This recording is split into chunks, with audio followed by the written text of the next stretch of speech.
What's up, gang? It's your boy Sensei Leg Love, the bald head black anime nerd, back with my review of One Piece manga chapter 1096, Kumachi. Oda has he's pulled a fast one on us here. He is pump faked really hard in this chapter. And I can't lie, bro, I'm upset. I'm pissed. I wanted more. I'm happy we got what we got. I can't lie, because we did get a lot. But damn, Oda, really? Like that? That's how you want to do us, bro? That's how you want to do us? Before I go into why I'm so pissed about Oda, real quick, make sure you subscribe to my channel, man. Hit the bell icon so you're notified when I drop. Yeah, man, that helps me out a lot. So, yeah, make sure you niggas subscribe, bro. Fuck with the kid. All right, so as you know, last chapter I was super hype about God Valley.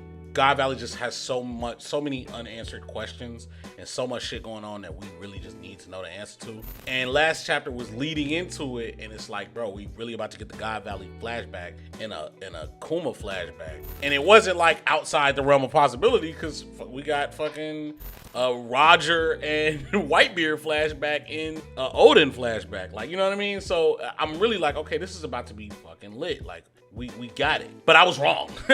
We got a little bit of it. We got, I don't even want to say a little bit. We got a lot of it, but not hellas. So chapter starts off where it left off. Of course, this tournament that's going on the God Valley Island. Basically, they have 3 weeks to kill everybody on the island. The Celestial Dragons are essentially trying to do this so that they can harvest whatever minerals are on this island, have them to themselves. And they're making fun out of it because they're horrible people, of course. We see some of the, what I assume to be God Knights, but I think the initial people were more just celestial dragons that are with the shits, like families, different families that are with the shits, staking claim in they're gonna win the tournament. Obviously, the celestial dragons, or the announcer, he basically calls out what people are worth and things like that, and it's really kind of crazy. Like, this is really, like, it's fire as a concept, like, just how this is playing out, but it's fucking horrible, you know what I'm saying? But obviously, this is how Oda writes terrible things and backstories. Like, shit is just worse. He just compiles worse shit and makes you feel a whole lot of worse shit.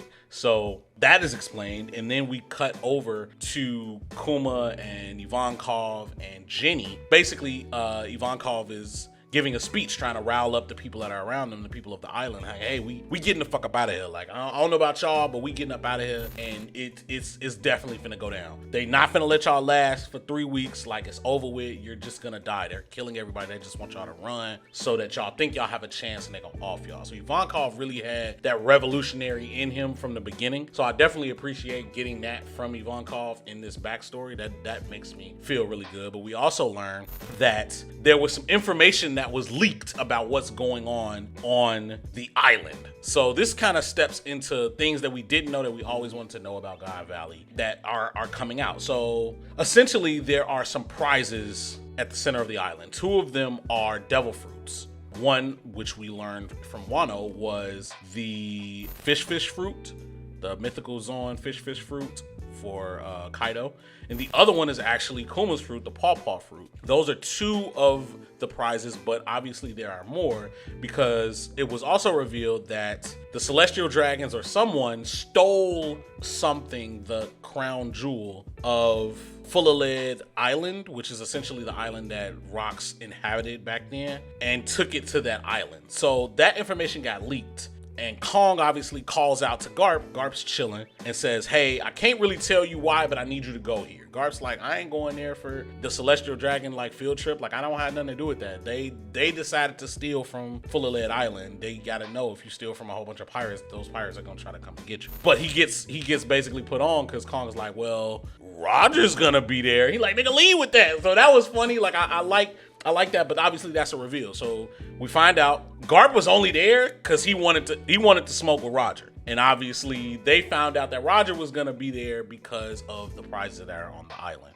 Obviously, we Then cut over to Full of Lead Island where everyone's screaming out, Rock's already left. We gotta hurry up and go with him. So that whole island is about to now go to God Valley. So we can see how this is breaking out. But like Jenny is really the orchestrator of all of this by leaking that this event is even happening. This tournament on this island is even happening with these prizes, these devil fruits and stuff that was stolen. So fast forward, so I'm hype. I'm hype as hell reading this. The fast forward to when Rocks gets there, we get this beautiful spread of the Rocks Pirates minus Rocks D. Zebek, unfortunately. But we get everybody else. We get Whitebeard, we get Shiki, we get Big Mom, we get Glorioso, which is essentially that old snake lady that was the queen before Boa. Stussy, young Stussy, that was a baddie. Kaido, them other three motherfuckers, Silver, John Silver, whatever the fuck his name was, and Asian folks. Like, we get all of them niggas in a panel, like, you know what I'm saying? And a fucking random ass fishman. Like, it was crazy seeing them, but we also see kind of more into their mindset. Obviously, Whitebeard's like, yo, you know what I'm saying? You don't tell me what to do. Like, you're not my leader. And make sure you remember why we're here. Well, let's confirm that they have it. Confirming that something was stolen. Big Mom has her own agenda. I know I'm about to get what I want and I'm getting the fuck out of here. So she has no plans on like sticking around with them to fight it out. They just trying to get up out of there. Also, Lil Bro and Kaido, because Kaido just there for the smoke, which we find out he really owned that with Roger. He like, that's the one nigga and I think he said that's the one nigga I don't think I could beat the fuck up. That's the one nigga I won't smoke with. And I'm like, that's Kaido for you. Stussy riding Whitebeard back. Yo, Whitebeard had the hoes, bro. And I'm really starting to think, like, is Weevil really that nigga boy? Like, you know what I'm saying? Like, was he really just, he was like the best father, but also the shittiest father ever? Like, is that what we going with here, Oda? Like, is that what you're trying to tell us? I don't know, bro. But like, let me know something, gang, because he had the hoes. Look Glow, I call Gloriosa Look Glow. She was on that with his ass too, G. The only person who wasn't on that was Big Mom. And maybe Big Mom was throwing it at his ass. I don't know, G, but clearly Whitebeard was the pimp of the crew. And I fuck with that. Shout out Whitebeard, bro. R.I.P. Then we get a panel. Roger shows up. Roger like, look, man, I've been feeling like shit for a year. I don't know if this is the start of his disease or he still doesn't know he has a disease yet, but he's been feeling like shit. But he had to pull up because obviously there's something there that he's trying to get. Obviously, we see the Roger Pirates minus Shanks, because Shanks isn't there, and Buggy, obviously. But they all with the smoke, and okay, we see Garland basically step back with what I assume is the actual God Knights. A nigga that was like headless, because I didn't see that nigga head on, and some other niggas. And they basically huddle up like, nah, like, you know what I'm saying, y'all protect the Celestial Dragons, let the Marines do what they gonna do with these pirates. So Garp also shows up. Hey, where's Roger? I want the smoke. So it's just like lit. It's getting crazy. Obviously we knew it was crazy, but seeing it in this panel is just like, bro, this is fucking insane. Cut back to Ivankov. Ivankov's get the chains cut off. They about to get the fuck up out of here. Somehow they basically got to the center of the island and got the two devil fruits while all the chaos was happening, because obviously the chaos created a distraction. They got the two devil fruits. Big Mom busts in, smacks Ivankov, chokes him up, grabs the what we now know to have been the fish fruit, and Kuma has the other one. Ivankov basically rushes, hey, eat that shit, bro. Like, fuck out of here, eat that shit. As long as one of us get off of here, we won. You know what I'm saying? Ivankov really in his like revolutionary bag. Like, I was like, damn, Ivankov really that nigga, G. He's really that nigga. He been that nigga, but like, he really that nigga. So Kuma eats it, and then as soon as he eats it, Saturn pulls up and blasts him with whatever the don't look at me attack. Like, you know what I'm saying? He blasts his ass down and tell him like, look, you that Buccaneer nigga, bro. Y'all niggas not supposed to be shit, but either slaves or dead, because time has willed it so. So clearly these niggas are, if not, they're immortal. Like, if they ain't been around forever, they've been around for quite some fucking time. You know, at least since the Void Century, like since 800 or since 700 years ago. Real shit. Like, they had to have. Obviously, now Kuma's having this moment like, damn, like, what's the point of being born to be a slave? Like, if that's the point, just don't be born at all. Like, I feel like niggas need to be free. You know what I'm saying? Free like Nika. As soon as he say this, Saturn get pissed like, yeah, this why you niggas had to go. He tell him this why you niggas had to go, because this is the shit, bro. Like, y'all can't, no, bro. This why you motherfuckers had to go. And I'm like, this is about to be the greatest shit ever, just for us to get a panning out of the island with all the hockey and the conquerors and all of this shit flashing. And it says, this event goes on to be in the shadows of history or some shit. Like, bro, Oda, why you do that, dog? Why you do that, dog? Literally, bro, like you edging niggas, G, giving niggas blue balls, gang. Like, what the fuck? I ain't mad because you gave me some info that I wanted. I ain't mad because you gave me info that I wanted, gang. But like, no, G. No, G, you could have, bro, show me the class. I would have took a class. I would have took a panel like, like I'd have took the same shit you did with Roger and Whitebeard. Just show me a little bit, gang. Damn, that shit hurt. But I guess it's a fast forward from there. The Kuma, Ivankov, Jenny, they in the Soba Kingdom, Sorbet Kingdom, excuse me. And apparently Kuma saved about 500 niggas with his devil fruit. We don't know how the fuck he got away from Saturn. We don't know what the fuck happened, but he got away. And now them niggas, they seeing on the newspaper what the event is, which is basically just Garp being that nigga. Morgan's only talked about Garp being that nigga. Ivankov called him a fraud and like initially, like off the rip, like, nah, that nigga a fraud. He be saying what he want to say. Like, he don't even be telling a real story, but it is what it is. I'm finna dip. Ivankov get up out of that. Jenny say she want to stick around and kick it with Kuma to figure out what to do with her freedom. So obviously they trying to live their life. Like they, you know what I'm saying? They selling wood, they making a living, like they dealing with shit, they eating, and the chapter ends with them like eating a full meal for the first time and really being full without nobody on their backs. And they just fucking cry like, God damn, like I'm happy, bro. And that was a real powerful moment. I know that like his backstory it's been pretty sad, but like I feel like that was probably the most emotional moment for me, at least, was just that, like, damn, bro, like I'm so happy, you know what I'm saying? And the chapter ends there. A whole lot of speculation, man. What the fuck was the other? What did they steal from Fullerlet Island? Was it Shanks in a box? Was it a different type of devil fruit? Was it something? Was it an ancient weapon? Like, what the fuck was stolen, gang? Like, you know what I'm saying? What was it that was so crazy, and where is it now?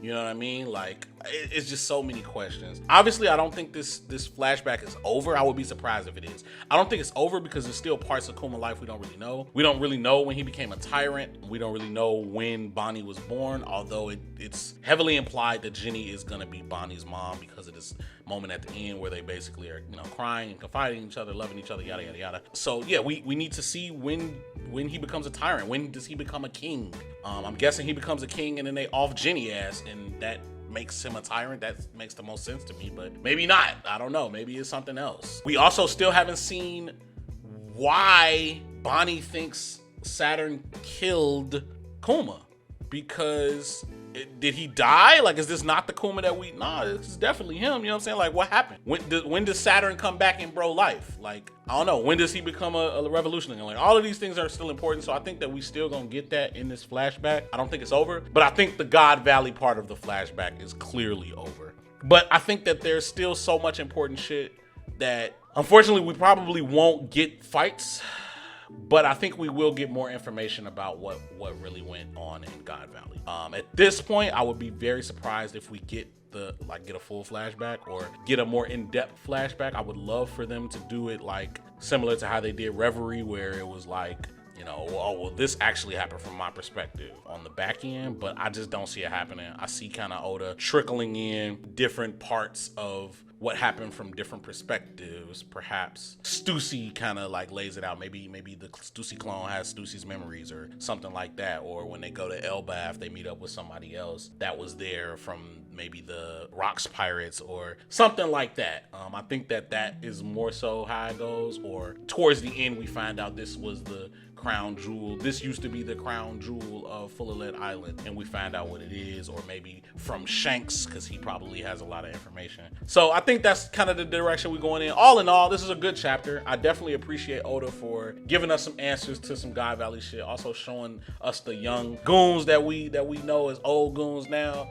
young and dumb back then. I definitely appreciate that. But yeah, bro, I felt like you pump faked us with giving us everything. But that's Oda for you, man. It ain't like this the first time he did it, so it is what it is. Like, comment, subscribe. Let me know what you thought of the chapter down in the comments below. Let me know what you thought of my review down in the comments below. Follow me on Twitter and Instagram at SenseiLakeGlove.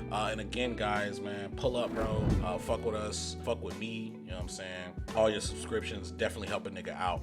So other than that, Sensei Lake Glove out.